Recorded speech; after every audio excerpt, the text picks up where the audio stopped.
Not a good start over there, Sconzy. Welcome to Talking Tigers as Sconz gets an email coming through.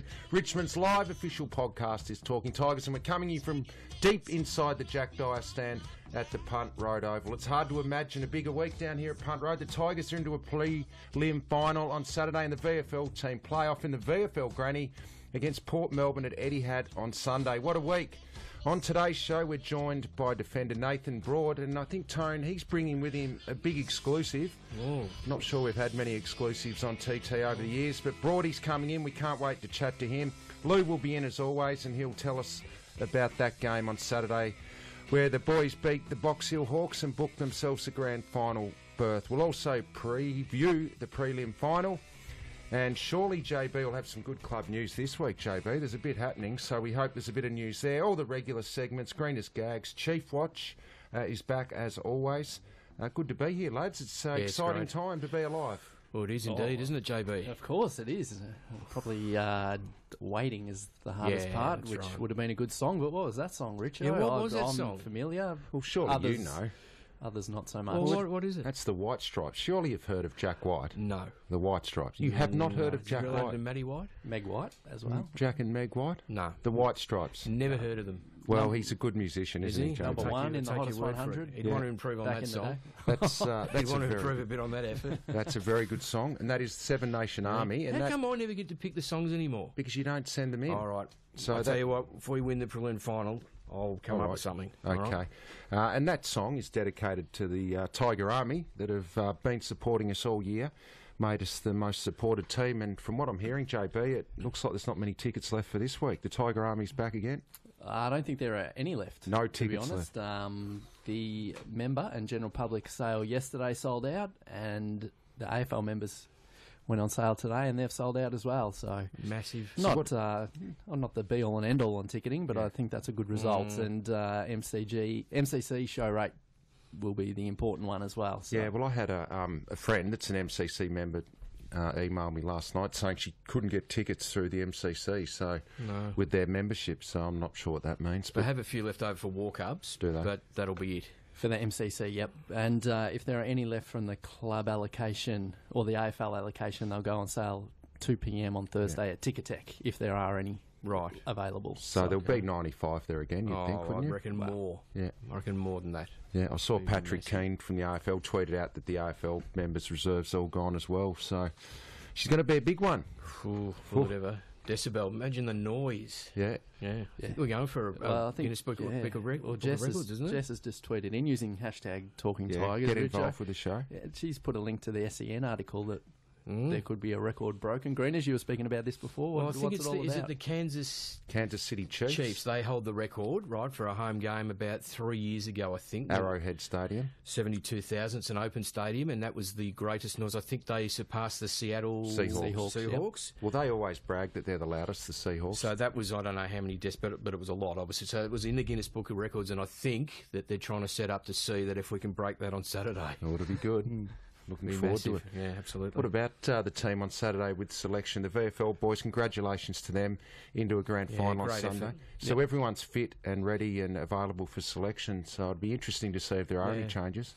I wouldn't have thought so, because I'm not sure that you would tinker with what's been a winning formula, but there's certainly a lot of blokes, as you say, putting their hand up for selection, and we'll obviously touch on that with Lou later with how the VFL team went, but it's a good position to be in when you've just got the one player, Nathan Drummond, on the injury list, and everyone else that's not only available but playing really good football. Yeah. And you've got to give full credit to the staff here for getting them ready at the pointy end of the season to have all bar one unavailable, and you got a feel for Drummo as well for seeing what everyone's going through at the moment. I felt that this morning. I drove in as the boys were training, and I saw Drummo doing some strides over the other side of the ground with Shaki, the physio, and I felt for him because he was the only player there not available for selection, so it must be tough for him. So cheerio to Drummo. Keep your head up, mate, because we'd love to see you back next year. Absolutely. But just on the VFL team, we'll go through it all with Lou, but they filled the void last week end of having senior game on. It was just a fantastic performance from the get-go, and big crowd too. Yep. I'm on a text group with a few mates, and a couple of them are Hawthorn fans, most of them are Richmond fans, And, they weren't happy. The Box Hill boys, they were up and about before the game. Do you reckon they might have gone a bit early on the Coach of the Year? So with all due respect to Newey, No, who's done I a great don't. job. But He should have been Coach of the Year. should he? Ahead of They Fly? finished on top of the ladder. Well, surely they do that at the end of the season where, Fly's got us into a grand final and Gary Ayres has got a non-AFL club, non-aligned AFL club into a grand final. Anyway. What about our opposition this week? Did you watch the game Saturday Did watch night? the game, yeah. It was a bit Pretty of impressive, aren't they? they? Yeah, they were very good. It wasn't a great atmosphere, and you were there. Obviously a very small 14,000. crowd. Yeah. I reckon there were more Eagles fans there. Yeah, it sounded like They it did early travel. on. But after the 10-minute mark, they Yeah. really put their foot down. And I think the Eagles probably were a little bit cooked after having to travel to Adelaide and in Sydney. But they won the ball around the contest. And We know how well they spread from when contest. when they win it at the coalface and spread and use their run and skill level, gee, they're a good-looking team. No, And they are. the forward line looked a little bit different without Jeremy Cameron down there and Mummy not playing. So, yeah, it was a pretty impressive display. Oh, yeah. And look, I mean, no preliminary final is easy. They're a very, very hard game to win. You Yeah. know? So, that's what you expect, and you're coming up against very good opposition. So, we'll have to earn it, no doubt about that. And Brett Delidio's 250th game. We should give Bretty a shout-out. It's amazing how things turn out, isn't it? Yeah. So him playing against his old side, and then Dangerfield going to Adelaide to play against his old side. It's just a promoter's dream, really. Yeah. And don't forget Jacob Townsend. Jacob as Townsend well. against his old side. I saw Lids after the game, and we said that. We said, who would have thought, 250th amazing. game for his new team it is. against his old team. It is amazing. Hey, our No doubt about that. TT's own Sean Grigg. Yeah. Hey, He's causing a storm. Isn't he in he? the media Well, world? Jared Webb's just tweeted in this week, Sean Grigg was the best thing ever last week. And I think a few agree. Well, it's the AFL Media Awards night tonight. Has he left his run too late? Could he be a chance to just, get an well, he award? could. Scotty Gullen will write it up. He wrote it up again absolutely. this week, Scotty. It's not even a thing anymore. He no? wrote, I think the Chronicles of Camden have captured the imagination of the entire nation, to be honest. Hey, we will preview the GWS a little bit later on, of course. so we are going to talk a bit of footy.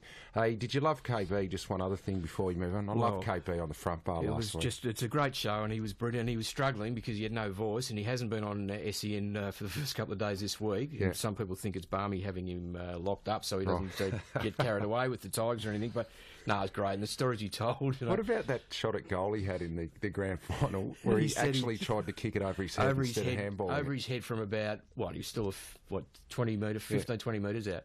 Yeah. And it just, and how that when he played on Dipper and he was well held, he only kicked 6 that day and he was well held by Dipper. You and can't he play kicked 6. well every week. No.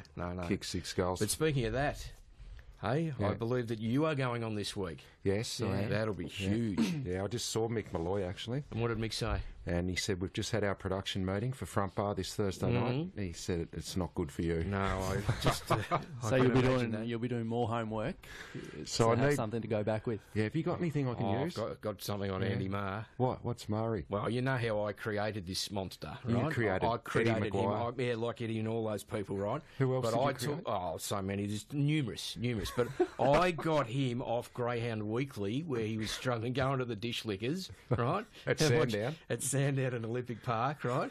And he was their chief reporter for Greyhound Weekly. I'm not sure that Greyhound Weekly still exists, but I got him. He begged me, please get me off this. I remember and when I got him onto Inside I Football. remember when I first got to Melbourne, on a Monday night you'd be training, you'd drive home, you'd get onto the southeastern Yeah, down here. yeah. You'd go past the Olympic Park Dogs on a Monday night. So that's where Murray was. Well, Murray be there. He was there. So you bring that up with him, all right? All right, Yeah, I will do. Just get the reaction from him. You've got mail. All right, we've got some good ones here. First one from Dino. Hey guys, long time listener, first time emailer. Love the show, particularly this year with the form of the boys at both VFL and AFL level. I've had 30 years of mad Richmond following, and this feels like our best chance I've been around for. I almost cried at the G last week against the Cats. I was he so wasn't on his excited. own there. But he's torn now. Why is that? I'm the best man for my best mate's wedding on Saturday in Red Hill. Oh, come Oh, on. no. Help No, me. come What do I do? Dino. Your mate will probably get married again sometime, so honestly, it's a no-brainer. You go and watch the Tigers, of course. Oh, I think he's got to go to the footy. You go to the footy. Go to the footy. Come on. And you can easily find another best mate. It's not that hard, really. That's advice from Greeners there. Who's got none? This one's from Phil in Mount Scones Beauty, is- one of our mans. Scones is worried today. You got that look about you. That, where anything that could happen. looseness. Yeah. No. I'll be on. right. No. G'day TT team, really looking forward to the game on Saturday. We'll be there in the nosebleed seats and loving it. This one's for you, Richo, if you could. Yes. Regarding the noise of the Tigers crowd, Yeah. when you're out there as a player, were you aware of the noise then, and also now as a commentator? What do you reckon the difference is? I think as a player at times you're in the moment, but you definitely are aware of the noise when you're playing, but you're obviously worrying about other things and concentrating on the game. So it does get you up. It does feed. You do feed off the energy of the crowd, but I think as a supporter sitting there, you feel it even more so because the players have got a lot going on out there. But You know, hey, you've spoken about the little man inside your head. Did he drown out the rest of the noise? if I missed the first one, yeah. But you know what? Yeah. Actually, sometimes you kick better when there is noise. Because you sort of get in the zone of that And energy. you block out the other stuff. Yeah. I think so. Yeah. All right, we got one more. We got one more email. This from Brad Harris. G'day lads, just a quick email to say I love the weekly podcast from you characters, being us. Good characters, aren't I always tune in from my hut in Outer Mongolia. Out of Mongolia. In That's blizzards. the best yet, isn't it? Out of Mongolia. Yeah. tops it all. In his hut. That's Yeah. Brad. Your voices warm the cockles of my heart. Well, they'd want to in out of Mongolia. Oh, hang on, he's gone. Actually, I'm from Lake Conjola on the New South Oh. Wales south coast. It's a long way from out of Mongolia. But every time someone mentions they listen from a far-flung part of the world, they get a Guernsey on your show. So I thought I'd have a crack at that angle for a start. He's broken the code of how to get on Talking Tigers. Good work. He has a fair idea. Every Wednesday morning at 5 a.m, I chuck on the old Al Capones on The headphones. on my lemon spread. That's his head. And to my Britney Spears He is. into the previous day's podcast while smashing out my rigorous training regime consisting of star jumps and lady push-ups at the Anytime Fatness Gym. Oh, Brad, he goes on. He gets a bit blue, so he can't read it all. But he loved your joke last week about the Pirates of the Caribbean gag. Wow. Not only did it make his whole day, but it made his whole week. Keep up the great work, fellas. And even though most of us long-time Tiger fanatics are clinging for another week so that we go further into September and see our mighty Tigers fight on, I hope we keep winning so that the podcast can go for another week. Win-win in my book. Oh, Thanks, Brad. That email No, that's fantastic. gave us a lot of joy. If we could have read the rest of the email out. Oh, yeah, that's a corker. but unfortunately, we He's couldn't. an absolute corker. Any tweets? Few more tweets? Yeah, we've got a few tweets. Stu Valenti saying the MCG will be rocking Saturday night with all the Richmond members in full voice. Can't wait. Manfred's tweeted in. This is a bit humble for Manfred. Oh, no. Congratulations to all involved at Richmond VFL for their win on Saturday. Except Lou. Except for He's Lou. actually the building blocks were laid in the last 6 weeks of 2016. Oh, when I was still there. Hey, Manfred, actually, I'm going to give him a little pump up here. He walked into the Channel 7 box on Friday night. And he does the little bit of work. Don't worry about that, Manfred. He wobbles around. Yeah. And he had the mail that Tom Lonigan wasn't playing that before right? the team sheets came Manfred? out. Manfred. How does he get that? Oh, he knows people, apparently. Wow. Goodness me. Wow. Who's more happy with themselves, Manfred or Lou? Jeez, they're in the grand final. No doubt about that. Paul Callahan, his wife and I will be flying from the Gold Coast for the prelim. First time watching the Tigers play on the MCG, so should be huge. They say the noise of affirmation is a thing. If we can't use it this week, we never will. Good point. Redhead, it's going to be a yellow and blackout. Can't wait. And finally, Ash Rodriguez, got a feel for guys like Elton and Soldo in the twos who can't get a game. I touched on that before. Just the two just guys no who have played injuries. senior footy. No injuries. And can't get a look in. And finally, from Colin, so proud of everyone at Richmond thus far. Massive effort to push VFL and AFL teams deep into finals. Good Thanks stuff. everybody to get involved in the show. Thank you.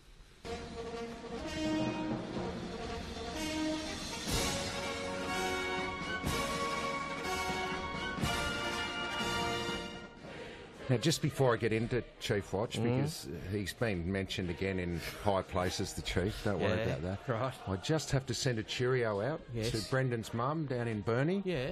Mrs. Gale listens to the show, She's an avid listener. very avid listener, and she was a bit concerned about her son last week down at Port Melbourne. eating the grapes, and poor old Donovan fanning him with the banana palm. And the foot massage. And the foot massages. So we'll give a mention to Mrs. Gale. Your son's lost the plot. Don't worry about that. No, we're only joking. Thanks very much for listening. No, it's great that you appreciate it. Yeah. So this week you'll be proud that Brendan has been mentioned again in Parliament. In Parliament? And, Sconsy's got a little grab for us. Member for Ballarat. Thank you, Deputy Speaker. Last Friday night, the Richmond Tigers shrugged off history to beat Geelong. The last time they won against Geelong in 1999, the now CEO Brendan Gale was the centre-half forward. So there's a lot happening in Parliament, wasn't there? What's that got to do? So, what has Brendan Gale playing in a winning team against Geelong got to do with anything? Oh, I don't So know. when I heard that, I had to dig a little bit deeper. Right. And I got in touch with the staff of the member for Ballarat, Catherine King, who that was there. Okay. Apparently Brendan emailed that bit of information to her.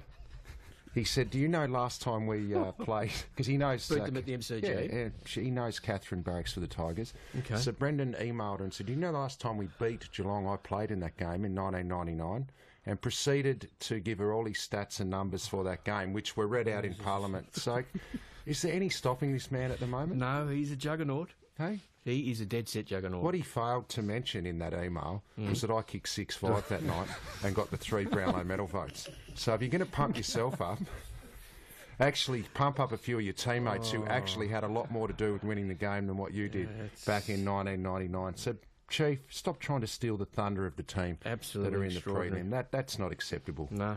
Emailing the member for Ballarat. Goodness me.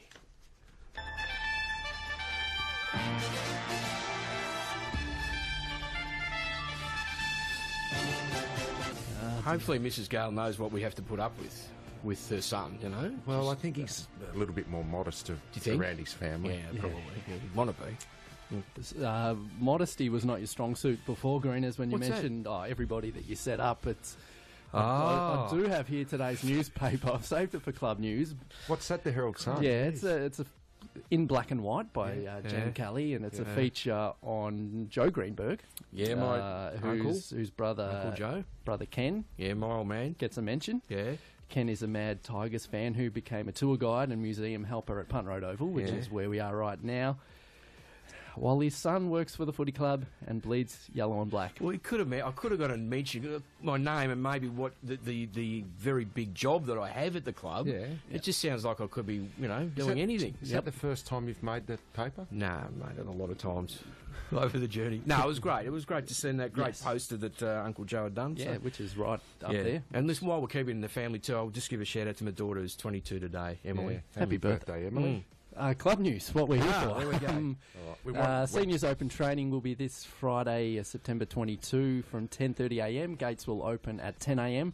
Before the prelim on Saturday, the VFL will have a grand final open training here at the Swinburne Centre Punt Road Oval, similar to what it was before the qualifying final with the food trucks and the face painting and the like, the bar at the Jack Dyer stand. So that will be...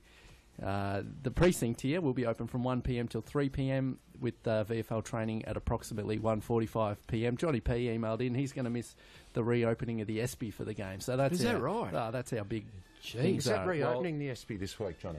Yeah. There you Well, go. I tell you what, if Johnny can miss that, then that other bloke can miss Yeah, his... Dino. Dino, you Dino can can miss miss the the wedding for sure. And then the march will be leaving here from Punt Road Oval at 3pm to the MCG. And just while, if you are in the area before the prelim final, get along to the Richmond Museum, which is where we are right now. Oh, yeah. That's here in the Jack Dyer Grandstand, open from 12pm till 3pm. The Superstore, which is open every day, 9 till 5, which I give a weekly update on. It's also open 9 till 5 on Saturday, and then for an hour after the game, and we'll talk about it with Lou, but the VFL Grand Final up against Port Melbourne is Sunday from 3pm at Etihad Stadium. Tickets available via Ticketmaster. How many will go, do you reckon, Sunday? To the museum? No, the VFL. I reckon... Well, you don't have to get tickets to the museum. You just turn up. Oh, yeah. 20,000? No, more. Well, more. 30. Yeah, I reckon Jeez. 30. Yep. Good. So get along and support the VFL boys. I'm as mad as hell, and I'm not going to take this anymore. Can't have anything to be mad at, No, surely. We're leading into a preliminary final, and the VFL's in a grand final, and Dusty's about to win the Brownlow. I was a bit annoyed. What about? After the the final against Were you Geelong. annoyed or miffed? I was miffed at some of the negativity that was getting around. Yeah. About our supporter group. Oh, Now, I reckon 99.9% of our supporters were pretty good and pretty happy. yeah. Yeah, I'm sure you might have one or two that might have gone over Yep. what they should have. Get that everywhere. But then everyone has to pick up on it, and it was trying to be negative about a good night, and it really got my back up. It Yeah. did. No, that's a fair point. Hey? No, Did it you're get you right. up? Yeah, it did get my back up. Most of them were happy and just glad to have won a game against a very good team in Geelong. And You then can't put everyone in the same Yeah, category, can but you? that's what happens. You're always going to get one or two. Yeah, It's one a or little two. bit like the Ticketek on sale yesterday. Everything went well for most people, Yeah. but a couple of people Yep. complained. Malcolm Turnbull puts a photo up drinking a beer with a baby. A couple of people complain. Yeah. I thought he Then was that's trying to the get story. tickets. That's the story. Well, that's the what I story. mean. That becomes the story, Yep. and not the 99.9% of point. supporters who were just happy that Yep. Richmond won. At least we think it was beer. We said last week. Yeah. It was a Could have been the shandy. Grange or Could have been a shandy. So that annoyed me. Yeah, fair enough too. All right. Great supporters, and they'll be there again this week. Thank you. Like this sting. It's good sting. Good song. It's the last song I remember from, really? Can't believe you don't know the 1982? White Stripes. No, I never heard of them. Anyway, it's my top 10 preliminary final memories, all right? And this is in chronological order, all right? So some of these aren't necessarily positive memories because we won a few and we Okay. lost a few. But anyway, here we go. The first one is in 1969, prelim versus Collingwood. Michael Green continued his absolute ruck dominance throughout that final series. And against the Pies, he had 18 kicks, 8 handballs and 14 marks against the gun opponent in Collingwood's Len Thompson. Scores were level at half-time, but Richmond kicked 7-2 to 1-2 in the third quarter and went away and won by 26 points. Number 2 was the performance of Kevin Bartlett in the same game, that against Collingwood in 69 prelim. 25 disposals, 4 goals, kicked 4 goals, 3. Actually got 7 frees. We really got on the right side of the umpires that day. 7 free kicks, 4 and 2 against. Number 3 is that 71 preliminary final against St Kilda. So we were pretty hot favourites going into the game. We'd had a big win against Collingwood in the first semi-final, but unfortunately it was really wet conditions for the game, and back then we just did not handle wet conditions. We were a point up at half-time, but we lost the game by 30 points. Barry Richardson playing up forward, kicked 5 goals from 7 kicks, and the star for St Kilda was Alan Davis, who was a real wet weather specialist, and he kicked 6 goals. So that put paid to our premiership campaign that year. Number 4 was, and I've spoken about this many times, 73 v Collingwood preliminary final. Royce Hart on the bench, captain on the bench with a Came crook on knee. after half-time. Now, the legend has it that, you know the story. GR came in and said, Royce is on, and done someone this a few said, I times." know that, I know, and said, well, he can't come on because if he comes on, he mightn't be able to play in the grand final. Yes. And GR's replied, if he doesn't come on, there We won't won't be in the grand final. Anyway, so And he came on. and lifted everyone, kicked 2 goals, every player lifted. Okay, so that's number 4. But number 5 in the same game, and this is a bit forgotten, is Neil Barham's performance that day. Now, Barham's finished with a game-high 5 goals. He kicked a really crucial one just before half-time, which Good cut the lead. finals performer, Well, wasn't he, if Barham? you were listening a few weeks ago, I went was. through all my finals performers and he made the list. I normally Yeah, I look know at you other do. things when you're doing I know. this.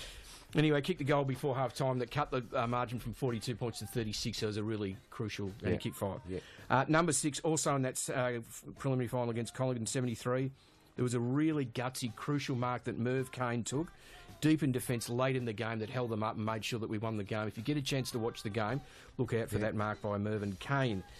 Number 7 is the 1975 preliminary final against North Melbourne out at Waverley. We lost the game. We were going for 3 premierships in a row, and North unfortunately finished our quest for that. For the premiership hat-trick, they went on, won the flag the following week. But a 17-year-old in just his 15th senior game, Alan Edwards, kicked 4 goals. It was a game-high 4 goals, equal game high. 17-year-old. 17. 4, we kicked 8 for the game and he kicked 4 of them. He was a pretty good player, good, and isn't his career was... He went to Collingwood and played in grand finals there, and his career was wrecked by knee injuries, unfortunately. Number 8... and you'll remember this, Matty, you didn't play in the game, but it was against Geelong in 95 out at Waverley Park. You'd done your knee early in the year. Yeah. We were thrashed by 89 points. We were 10 goals down at Why was half-time. that game played at Waverley? It just was back then. I think it was the agreement. I know. I know. And so there was nothing really on field to rave about, but it was the Tiger Army at the end of the game. It was in the rain, singing in the rain, the theme song, and really getting up and about and around the team and just showing their support despite the fact it was a very one-sided affair. Number 9 was against Brisbane in 2001. And it was off-field, of course, it was the Qantas strike was on. Yeah. And we had a convoy of buses, right? No, it was Ansett. Ansett, sorry, it was Ansett. Ansett. A convoy of buses that arrived, that all set off from here. It was an amazing atmosphere, seeing everyone lining up here, and all the buses go from here. So it was incredible how many went up, and just amazing. And number 10 was the game itself. Unfortunately, was a loss by 68 points there, but there were some highlights. It was Greg Tivendale kicked 3 goals. Interestingly enough, Leon Cameron, obviously coach at GWS, had 29 disposals for us, and Wayne Campbell, who's the footy manager there, had 24. You kicked a couple of goals, Richo, and it was the last game of Brendan Gale, the chief, and Paul Broderick played their last game. That's right. There you go. Very good. Do you like that? Oh, did you like it, more importantly? It was good, actually. I liked that because there was a few different things in there. But good. Let's move on now and have a look at the game this week against GWS. You didn't listen to one word, did you? No, didn't even know you'd finished. No, right. Let's have a grab from Dave Asprey, who spoke to the media this morning, having a chat about the GWS. Yeah, they're just stocked with talent. You know, obviously taking Cameron out, he's a big loss for them, but every team has a different look and it presents different opportunities and different challenges, so we've got to be on, because once they get their game style, particularly offensively, up and going, they can be quite damaging, so that'll be a focus for us. And, you know, we've played them twice already this year, and I think we've done a relatively good job of that, and you know, we think that we can match up against any forward group, and nothing will really change. Now, what was the one certain question that was asked of Dave Asprey in that interview, that press conference he did today? What was the one absolute certainty that was asked Brett of him? Deledio? No. What was it? No, it was the Stingray. Oh, did they ask it? Of course they did. Oh, really? Of course. Again. I forgot about the Stingray. Yeah, no, it was about 3 years ago now, but they brought it up again. That was when Dave, everything just went wrong, wasn't it? Yeah. Touch wood. Because they bring it up every time. Yeah. Anyway. He's going to be involved. Let's have a look at a couple of matchups. I think he'll get John Patton. He will get John O'Patton. G played well last week, Johnny Patton. Had a different role when Cameron went out of Mumford, Lobb went into the ruck, and Patton was the sole tall down there on the weekend. But he also I think he likes being the man, doesn't he? I think he does, because he went into the ruck when Lobb needed a spell, and he even went behind the foot. He ended up with 20-odd touches, took 10 marks, didn't hit the scoreboard as much, but, gee, I thought he was vital. I think Dave will get him. No, I think so. I would think. Yeah. Which would then mean Lobb goes into the ruck and plays on that. I think he had clearly a career high 39 hit-outs on the weekend, so I mean he would have been good for that run. With all due respect, he was coming up against a couple of makeshift probably rucks, wasn't he? Petrie and Vardy. Vardy, and 207 centimetres. Look, he probably is going to get his hand on it, but Nank can get him around the ground, so it's another good matchup. Who goes to Toby Green? Well, I would have thought Grimesy goes to him. Grimesy got the speed to go with him, and I would have thought he'd be a good matchup for him. Yeah, I think the speed's an input. Did you see the Herald Sun today? The top speeds? Yeah, the GPS data that they've been taking over this season. Toby Green had the best speed from the whole competition this year. Yeah. That surprised me a little bit. Yeah, no, he's a good player. Very good player, and you can't take notice of what happened last time when we played him, because obviously he got reported for hitting Rancy, and then he was off his game after that. But he's a very, very good player. He's a match winner, so we've got to be put the clamps on him, definitely. And the midfield depth is another thing. Geez, they're good on. Stocked. Have a listen to these names: Kelly, Canilio, Shield, Ward, Whitfield, and Scully. All first-round draft picks. Yeah, well, I'll throw you Martin, Cochin, Prestia, you know. Lambert, Shane Edwards, Caddy, Shane Edwards. That's where it's going to be won and lost. I'll probably let a few out. Grigger to his own. Yeah, so there's a few there. Yeah, looking forward to that. Yep, absolutely. That'll be a great battle. There's no doubt about that. And look, the game's going to come down to can we continue to apply that manic pressure that we have? Yeah. And if we can do that, I think we'll be okay. We've just got to, we've got to deny them. We have to deny them. And I think that space. And I think on the weekend they got first use and they were able to link up, and then they get their run and spread out of it. So the pressure will be a key. And they're clearly, JB, they've got some weapons on that half-back line. Yeah, I think so. And it's got to be up to our small forwards, which they've done the job all year in terms of the pressure acts. And our small forwards probably need to hit the scoreboard a little bit more too, don't they? They're as good as they've been with that pressure, but it'd be great if they could hit the scoreboard a bit. Sure. But, I mean, if we're sharing it around and true. we're getting goals through other avenues, it's important. No, I reckon guys like Heath Shaw, and, I mean, he needs no introduction, but Nathan Wilson last weekend, he's an 80-metre player. In the split second, he can run 15, kick at 65 on the fly. And he can kick at 65, but accurately over 65. I think he had 7 inside 50s out of 51 last time here at the G. So they want to get it in his hands and use it well. So we need to limit those guys, I reckon. And Brett Delidio coming off the half-back line. Yes, of course. Yeah, big game. Can't wait for it. Huge. Let's have a look at a yellow and blacker then for this week.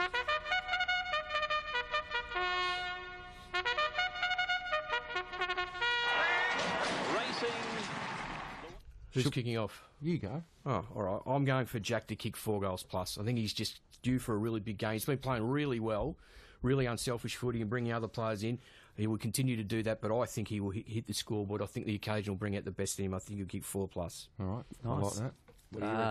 You rolled off the names there. I reckon Dion Prestia, he will get the most touches for us this week. I think he showed. He did last time too. Oh, did he really? Yeah, no, he did against Geelong. Well, that's not much of an no. insight then, is it? But he showed that he likes finals football. And plays well off a break. I mean, he had that break earlier this year, the extended break. He was our best player, I reckon, that week. So, What about you, big boy?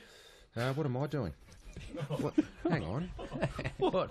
Just had a little bit of nastiness about it. Oh, come just on. getting you ready. I was actually a term of endearment. Just getting you ready for the front bar. I think. Yeah, I was. Yeah, Cop a lot more than I'm that. going to be flat Friday, aren't I? Who else is on with you? Ross Lyon's on. I'm going for Kane Lambert. Ross is funny. No, he's very dry. He's He's a dry man. good. I'm going for Kane Lambert to have 20 touches, but a layer. None of you blokes had layers. Nope. 2 goals as well okay. for Kane Lambert. Yeah, right. Okay. That's a good layer. And we've got to go back over the VFL from last week, so we'll have a yellow and blacker for the VFL as well. Tone? Oh. All right. You want one now? Yeah, I do. Oh, okay. Okay, all right. What's wrong with you today? Last week I was a little bit unlucky because I had Shea Bolton to kick 4 goals, but he was good. He applied a lot of pressure, but he didn't kick 4 goals. Did he kick any? No, he mightn't kick any. All right, okay. played well, You don't though. have to rub it in. You don't have to rub it in. No, he was He was good. He was very good, yeah. But you didn't get that right. No. Okay, all right. But I've got everything else right. I'm going for Corey Ellis to get 25 plus disposals. I think he's been in very good form, and I think he will really rise to the occasion. Very good. How'd you go? I went out on a limb last week, didn't I? We shouldn't have allowed you this Oh, week. you throwed me. It's You just an easy threw me a kill. What an curveball. easy kill this Said was. Anthony Miles will get 30 touches or wow. more, and I think he did. I think he got well, 34. Yeah, for the I think he averages 28th 34. week in a row. Okay. Yeah. Are we all familiar with the Norm Goss medal? Yes, I That'd be am. best on ground in the VFL Grand Final, named after the great Port Melbourne administrator. Well, you can add Sam Lloyd to the list of winners. Yeah, To who win the won last Norm year's? Goss medal. Yep. Who won last year's? Not too familiar with the list. Someone from the Bulldogs. Yeah, good work. It was Ling Jong. Ling Jong, you're Yes. right. Yes. Thanks, Connors. No, Sconzi. Sconzi getting on the show. I'm going... last week I went for Sam Lloyd to have 25 touches and kick 3 goals. Did he have 25? Yeah, I think he did. I He think would he have had more 30. than that. He didn't kick 3 goals, though. I didn't. He kicked That's a goal. massive but fail. Not 3. No, I didn't get that right. But Lloyd will play well this week, as you well. said. This is not going out on a limb because he had 4 goals last week. But I'm going to say he's going to back it up, and Cal Moore will have kicked 4 goals. Did you check with me before you selected him? No. Well, you should, because he's my boy, and, you know. All right. He's been in very good form. Yeah, he has been, and actually Lou's about to talk about it. Okay. You're looking sharp, you're looking good, you've come so far. And we know how to make the most of who you are. To let the best of men together. Well, for the second last time this year, it's good to welcome Lou into the studio to have a look at that huge win against Box Hill down at Port Melbourne on Saturday. Lou, that was a very, very good performance. It was massive against flag favourite as well, I'd add, in Box Hill. Many people had them down to take home the premiership in the VFL, so to come out and perform that strongly surprised a few, but it's a fantastic result, and on to the grand final now. Very exciting. Same sort of pattern, Lou, too. Just a strong start. Really put the stamp on it early. Yeah, that's right. So holding them goalless, I think, in that first quarter was just fantastic. Fly always talks about how important the defence is to his setup, and he builds his attack through his defence. So that was just really vital to the performance. Jake Batchelor, I thought, was just about best on ground. He was really terrific, and there are a few others that stake a claim to that as well. But as you say, starting that first quarter by putting 6 goals on the board and holding Box Hill scoreless just really set up the win from there. That really was the difference, wasn't it? And you mentioned Jake there. Who were some of the other guys who really set the tone? Yeah, I guess if you look at the other end, Greener's man, Cal Moore, was another... Geez, he's going well. He's going very well. I will give you that. You did jump on early. Yep. You did. Yep, did. my word. But another very strong performance. Gathered 16 disposals, so he's moving up the ground and getting a bit more ball, but he still managed to get 3 goals in there as well. And he was probably the forward who just kicked 4. 4 actually. Sorry, four, that's right. I forgot the stats were updated after that. 4 goals for Cal. So moving forward, but still managing to have that impact and easily look to be the most dangerous forward out there. Now, Lou, he kicked 4 goals, but it was pretty much individual goal kickers after that. Was it 13 or 14 goal kickers? I think it was 15 in the 15, end, or possibly geez. 15. So there were more people who kicked a goal than who hadn't by the end of the day at the end there. So it was really good to see that spread of goal kickers. Sharing is caring after all. Yep. But as soon as those floodgates kind of open, getting a few more goals from the midfield, a few more people went forward who we haven't seen. Marvior Chol, who we know originally being a forward, got to play a bit more up there and jump at the ball. So that was fantastic to see as well. And then a couple of goals out of the ruck was really good. So that spread was one of the real highlights of the win, I thought. Hammer got everything started, didn't he, with his centre bounce ruck work and took some good grabs around the ground too. Yeah, he certainly did, and 27 hit-outs at the end of the day against Mark Pittner, who's one of the stronger young ruckmen in the VFL, I would have thought. The young ruckman who's on Hawthorn's list. He managed to get 15 disposals of himself and kicked a goal at the start of the second quarter, I believe it was, or the third. That really got the ball rolling and set the tone for the rest of the game. So we talk about him week in, week out as someone who's come back really strongly from injury. And if the need for that extra tool comes in, even this late in the season, he's got to be right there in the firing line. And if not, it's a great sign for next year if he has a really good pre-season that he's going to be up and about for next year. Yeah, absolutely. I think a strong pre-season is pretty much all he needs. He really hasn't put a foot out of place, as I say, since coming back. So I reckon he's going to be right in the firing line, as I say. So, Lou, obviously everyone's available, basically, except Nathan Drummond. So if there were to be any changes this Saturday in the AFL team, who do you think really put their hand up and said, hey, I'm ready to go, I can come in and play if needed on Saturday in the prelim? Yeah, look, interestingly enough, I think Shea Bolton was right up there, which might surprise you because he was actually one of the couple that didn't manage to get his name on the score sheet. Yeah. His pressure was fantastic, though, and those pressure points we talk about so often with the forward line at senior level is so important. His pressure on the ball was just absolutely fantastic, so I'd love to see him maybe push a claim for that one there. Lou, sorry, he was rested late in the game too. Late in the game as well, so that will be the other thing. And you never know, late in the game, that might be just keeping him on ice just in case. You can never be too sure. So Shea's one who I think, based on his early performance, would be really in the firing line there. You also can't look past Sam Lloyd. He's a bit of a tricky one because not really a conventional small forward, as it were, and played a bit higher up the ground. But his 30 disposals, 1 goal and 5 marks, continuing to be a real threat up forward. So he's another guy who's really thrown his hat into the ring for selection. What I really liked was our physicality at the man, at the ball. It was professional. It didn't overstep the line. Molesley led the way with 7 tackles, but also Corey Ellis I thought was really good in that regard for Corey. He also had a game-high 7 tackles as well. That's why Greenis jumped on with his yellow and black for the grand final. So you were happy with Corey too? Yeah, my word. Absolutely. I think we've spoken the past couple of weeks out. Corey's really added that contested presence to his game, and obviously the tackles are a result of that. I think it just reminds me back to before the game when Fly was talking to them, and he said they were so lucky before their first final that they got to watch the seniors play and put on that pressure against Geelong. And he said, now the seniors aren't playing, it's their chance to be that inspiration for the senior side, to show that selection. And they came out, and I think it really speaks volumes about it. They were absolutely fantastic in tackles, like you say, Milesy and Corey leading the way, but also really good stuff, I thought, around the ground from Jacob Ballard, one of the tackling machines. And we've talked about him being rewarded for his form in the VFL team of the year.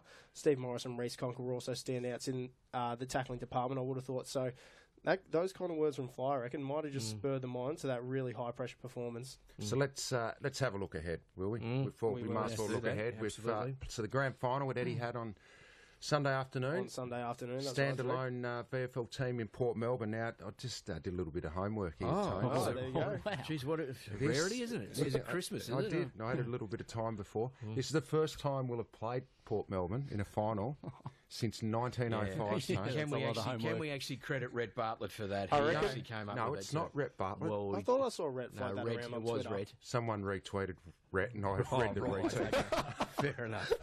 Yeah. So, yeah, 1905. it's been a long time. It's been a long time. So we were very early traditional rivals. Indeed. What was the Hadn't been for a result of while. that game, I wonder? No, we won that game. 26 points. Yeah, Well, thanks there you to go. Rhett. Yeah. It's a good omen, isn't it? Yeah, it should be interesting. I mean, I think the big thing will be that these Port players don't often get the chance to play on Etihad, but we've got a very kind of AFL heavy list. Yeah. These guys know how to play to that ground pretty well, which I think could be a massive advantage. But obviously it's a grand final day. Both sides will be right up and ready to go, and hopefully with a big crowd there, anything can happen. They did knock us off early in the year, didn't they? They did. So they dealt us our first loss of the year when we played down at Port. It was a couple of goals in the end, very similar, in fact, to the last time we played Box Hill, which I talked about last week. Stuck with them for 3 quarters, and it was a very close competitive game, and they just ended up kicking away from us in that 4th quarter. So hopefully with a full list and that knowledge of what happened last time, that sort of finish will be something that we can rectify. Could be a record VFL grand final too. Yeah. I think there's been a lot of people piping up about tickets and that sort of thing. Triple header as well. Tickets available through Ticketmaster. And before we go on, are you ready, Lou? We've got a few tweets in about you. Okay. Hang on. Liam Terry saying it's all because of you. And Brendan Fisher, he tweeted in with a picture from Camden McIntosh's Instagram story of you positioned near the door where the players come in to sing the team song next to Shea Bolton. I did see that. So this is... Yeah. Are you ready for Sunday? I'm surprised Luke could fit his head through that door down at the Borough. Also, when is the VFL Awards night? Because surely you'll be figuring very prominently there. Yeah, I would have thought so. I haven't actually got the inside mail yet on the VFL on the awards night, but I'll keep you posted, Greeners, because as you say, expecting a big Media role. Awards, All right. Well, Lou, thanks again. Nathan Broad's about to join us, so thanks very much for everything. We've still got another report to go. Indeed, hopefully a good one. Big one. The progress of your ego this year has just been a pleasure to watch. Cheers, Richard.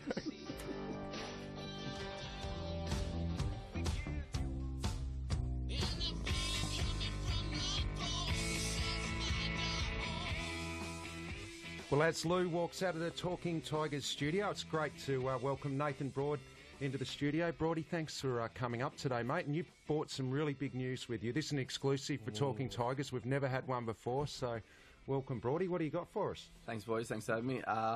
Pretty wrapped. Just signed on with the club. I'm very grateful and wrapped to be here for another year. That's Terrific. awesome news. It's fantastic and well deserved too. Yeah, thank you. It's been a bit of an up and down season, obviously, to start when you had the shoulder injury and long term, and it must have been very frustrating. So just maybe talk us through that, how you felt going through that and then coming back. And it was frustrating. It was 2 days before round 1 on a captain's run, so probably like the last place you think you're going to get injured. And just came down, landed on the shoulder, and knew straight away that it was bad. Went and got scans just to confirm, and did my AC, and then got put on the long-term injury list, which at the time it's probably a good thing now because I knew that's when I was going to be due back, so I could just knuckle down to work, and just worked with Rob Innes and all the Rio boys, and got myself fit and strong, and then back into the VFL lineup, and then lucky enough I'm stuck in the ones. And your form at VFL level was obviously really good. So what did you sort of focused on while you were out to sort of come back and play such good footy? Probably been playing on smalls a lot more than talls through my whole career. Yep. And then the coaching staff just wanted me to get a bit more aerial power with the bigger boys. Just worked with Rob Innes, just get a bit stronger in the core and a lot of technique stuff and that. And Rob's outstanding the way he brings those Rio boys back. I think if you look at everyone that's come back, they're in career best form almost. Like Nick Vlosten, Jack Graham, Morrow. He's done a great job with all the boys. And Broady, one thing I've noticed in your game is your running ability. You continue your repeat speed efforts. That seems to be a real strength of your game. Yeah, it was something that when I sat down with Rob and Ben Rutten when I got injured, it's something that I wanted to still keep in my game, not put on too much weight. And it's something that, Rob was able to probably take to another level a little bit with my running capacity. I'm right with it. You've been part of the senior team for the last 8 weeks, as Green has mentioned before, playing in a defence who's really gelling well at the moment. What are some of the key areas that the defence are focused on just to make sure that they're winning the one-on-ones and also defending as a team as a whole? It's probably just connection, really. Just having that connection with your high half backs, your deep backs, and then also your wingers, because they play a vital role with the back line as well, with that help side run and all that stuff. So probably just connection. And we're such a tight-knit group, like you said. We're starting to gel together now. And we're just pretty much playing on instinct now. And Broady, as a backman, you need pressure up the field, so the ball comes in long and high and it gives you time to get your shape behind the footy. You must be wrapped with the pressure that's being applied up the field. It really does help the back line out, doesn't it? Yeah, it helps massive because we just, obviously the way we set up, we rely on keeping them skinny and that stuff, and the way those boys just keep them skinny and play their role, little mosquito fleet, I think they're calling it. Yeah, they're outstanding. They just make our job so much easier. Beautiful. Can we just go back, Brody, to just to your footy background, obviously growing up in WA. So where did you play junior footy in WA? I played country probably 2 hours north of Perth for a play at Chittering Broncos, which no one would ever heard of them. Never heard of it. No. Yeah, and then just kind of moved down to Perth when I was about 17 to concentrate on footy a bit more. Joined the waffle system. Played Colts, but never was really quite good enough at 18. Just in and out of the side and that, and then it continued on a bit with like league footy in and out of the side. And then luckily enough, I just had a breakout year and was Richmond threw me a lifeline, which was great. And that's at Swan Districts you were? Yeah, Swan Districts. Yeah. So was Rancy all the rage at Swan Districts? Everyone just reveres him there, and well, I wasn't there when Rancy was there. No. But when you get down there, they, a bit of a wildfire, I think. A bit erratic and all that stuff. He's the same as what he was now, I think. Yeah. Did you, when you get to the club, you probably piggyback on the back of a player or follow them around at training? Who did you sort of look up to at training and try and follow around? When I first got to the club, probably Rancy. I think everyone's the same. You're just like, wow, Alex Rance, the way he goes about it. And then as my time's gone on at the club, probably done a lot of work with Dylan Grimes. Yeah, a bit similar with a small, tall. Just the way he goes about it, just never die attitude, just keeps going in the contest. And he's taught me a lot. He's great. Watch my vision that with him, which is good. And the build up to the prelim this Saturday, what's the feeling like around the club? And you experienced the qualifying final and the crowd and all that sort of stuff. Are you expecting a similar reception out there on Saturday as well? Hopefully, yeah. It was good. It was Geelong's home game, and it felt like it was ours. So it's going to be great this week against the Giants. But yeah, it's just the same. The boys have been great, just up and about, embracing it all. And then obviously when we're here at the club, it's just down to work. Hey, Brody, you would have watched the game on Saturday night between the Eagles and Giants. They look pretty impressive, the ball movement, and they're in good nick as well, so it's going to be a good game. Good. Yeah, they're up and about. They're looking well, nice and slick, back to the old where they started the season. Yeah. So it should be a good game. And, mate, we normally have Sean Grigg in here, and I'm sure you've watched a little bit of his work, and something that we like to get an update on each week is Camden McIntosh. Last week, the Chronicles of Camden. Yeah, the Chronicles of Camden. Last week it was the Dunkirk movie, which he made a bit of an error with. Has he done anything this week? What's he been up to this week, Camden? Yeah, he a couple of days ago we were just sitting in the players' rec room, and we were just having a chat, and then someone goes, talking about the game on the weekend, blah, blah, blah, and Caps goes, who's playing? There was only one game in the country, I think, and that was GWS and West Coast. So does he know that we're playing GWS now on Saturday? I reckon at the time, I don't reckon he would have known. No, he wouldn't have watched it. He wouldn't know who won. That is magnificent. Yeah. So just getting back to obviously you're just absolutely wrapped that you've re-signed a contract for another year. Yeah, wrapped. Yeah, I was wrapped at the club, giving me a lifeline at 22. And then now I have the faith to sign me on again. I just couldn't be more grateful for the club. It's great. Fantastic. That's great. Well done, Brody. You thoroughly deserve to get a contract extension. Good luck this week. What a thrill it's going to be in front of 95,000 Tiger supporters. Yeah, it'd be beautiful. Can't wait. Now, mate, do you mind hanging around for a minute? Green has just got a little segment he's going to do, and he's even got a few jokes for you at the end. A couple of good gags there, hopefully, I saw her sitting in the rain. Well, this is what we've waited for all year with the Spirit of 67. So what is it, the grand final? This Saturday, September 23, 1967, so 50 years to the day. So you just tell Brody what you're doing? What I've done all year is obviously it's a 50-year anniversary celebration of our 1967 premiership at Tigerland, which back then was the longest premiership drought in the club's history. It had been 24 years. It's obviously a lot longer now, but... So we've just looked back all through the year, and now we're right at the precipice there, right at the Saturday, September 23, 67. So 50 years ago on Saturday, which is quite strange given that we're playing in a massive preliminary final on Saturday. And we broke the drought. We played Geelong. It was a magnificent spring day, and it was an absolute classic grand final. To this day, still the best game of footy I've ever seen. That might sound strange given it was so long ago, but if you get it, you would have seen it because your old man played in the game. Well, the league changed backwards and forwards all day. Numerous times, and obviously it was hung right in the balance up till the end. We ended up winning by 9 points, 16-18 to 15-15, and I just remember it like it was yesterday. I was only 9 back then, but it was the first grand final I'd ever been to, and just the atmosphere, the weather, everything about it, the yellow, black, the crowd. And Geelong had a really good side. I mean, they had players like Polly Farmer, some of the greats of the game. They were Polly like the Farmer, superstar team, weren't they? Farmer, Goggin, Dennis Marshall, John Sharrock, a really good player, and Doug Wade. So Doug Wade, So it was just it was an absolutely brilliant game of footy. KB in the end, Kevin Bartlett kicked the ceiling goal, and to this day, he said it's the best goal of his career, and he kicked a fair few in his career. Yeah. But he backed out of a pack and kicked the sealer with just a couple of minutes to go. A lot of other highlights. I mean, there was Royce Hart's mark. Royce Hart, of course, being my, Brody might know, but my idol, all-time idol, greatest player I've ever seen. Took an absolute ripping mark. Freddie Swift's mark on the goal line right at the end. Do you reckon if that goal line technology now would have been behind the line? No, still a mark, but it doesn't matter because what people don't understand, the Geelong supporters have gone on about this for years and years, that there was about 20 seconds left in the game, so it would have come back to the centre bounce and would have been all over anyway. So it would have made absolutely no difference at all. But fair enough. But Freddie Swift's drop kicks that day from fullback that were reaching the centre.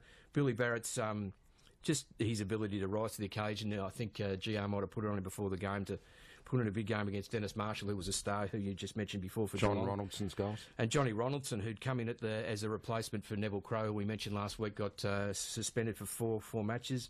And John Ronaldson just stepped up and kicked three of the most brilliant goals that you'll ever see. So an absolute match winner on the day. Just a brilliant performance. So it was just a great game. And if you get a chance to watch it, I'm sure, the marathons, or if you've got it, at home on video or whatever, it's a brilliant game of footy to watch. And I remember when I first watched it as a kid on the VHS videotape in black and white. Yep. I actually thought that everything was in black and white back then. My old man had to tell me that it was actually the grass was green. Yeah, no, that's good. That's good. But your old man, he was a key player on the day. He performed extremely well too, and. Everyone contributed. The half-back line with Graham Bergen, who we spoke about last week, and Jeff Strang and Mike Perry, and it was great because we'd gone into the final series with not one player who had any finals experience, and been able to win the flag. So it was enormous. So there you go. So that's the end of the Spirit of '67. Well, let's not come up with something else for next week. I might talk about their Mad Monday next week. I might do that. All right, good.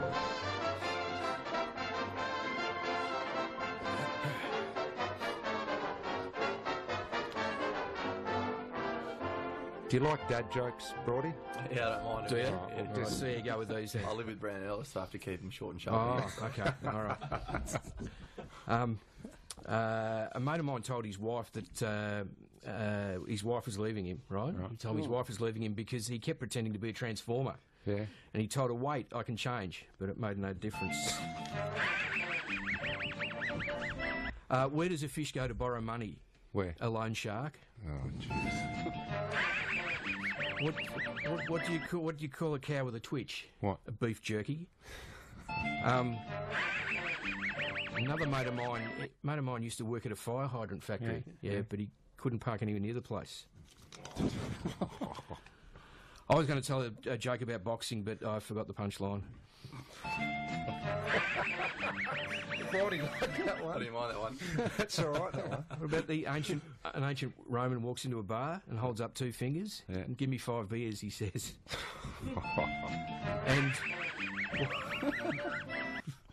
And why do cows like going to New York? Why? To see the musicals. Oh, I've got funny you should say these dad jokes. Only 2 nights ago at home, this is a true story. 2 nights ago, me and my housemate and Brandon Ellis, who I live with as well, we're sitting there and my housemate goes to me and Brandon, he goes, what country do fish come from? And I said, and then he went to tell Brandon and he goes, Brandon, what country do fish come from? And he goes, water. And he goes, he gets better. He goes, he's not the sharpest tool in the shed, Brandon. He goes, no, serious, it is an actual country. And he goes, oh, okay, no, I don't know. And our housemate Mitch goes, Finland. And then he goes, Brandon goes, oh yeah, ha. And he kind of looked at this like dumb look on his face. And I said, I don't think he gets it. So we asked him, and he goes, yeah, I get it. Like Finland fish, 2 F's, Finland fish. And we've just looked at each other, and then he goes, ha, yeah, it's a pisser. You are joking. Oh, no. Oh, and then we told him, and he goes, oh. Okay. Well, I'll tell you what, I'd love a joke off between him and Camden. How good would that be? That would be enormous. I hope Brandon's a bit more switched on Saturday, that's for sure. Hey, Brody, I hope so. Thanks so much, thanks, mate. Good luck this week in the prelim. And congratulations on the contract extension. That's it for Talking Tigers. Go Tigers. Let's VFL and AFL. Yeah, let's get to the prelim and the granny on Sunday at Etihad. We'll catch you next week. Thank you.